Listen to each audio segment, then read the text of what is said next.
Israel. NSA leaker Edward Snowden is beginning to feel the long reach of the U.S. government. Today marks his 10th day hiding out in the Moscow airport, and it appears he's got nowhere to go. One by one, countries around the world are heeding the U.S. warning not to get involved. Edward Snowden is hitting some hurdles in his attempts to seek refuge outside of the U.S. Over the weekend, the NSA leaker applied for asylum in Russia. On Tuesday, he reportedly withdrew that request when he learned of President Vladimir Putin's terms. Snowden could only stay in the country if he stopped leaking U.S. secrets.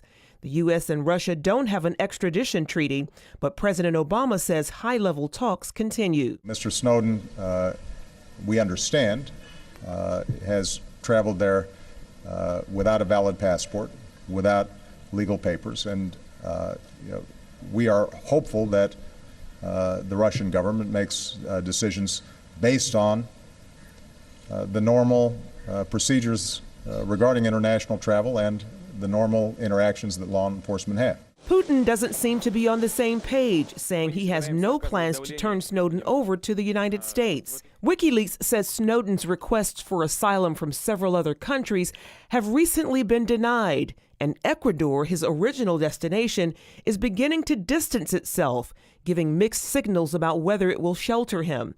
In a statement attributed to Snowden on the WikiLeaks website, he blasted Obama, saying, "Although I am convicted of nothing, the United States has unilaterally revoked my passport, leaving me a stateless person without any judicial order.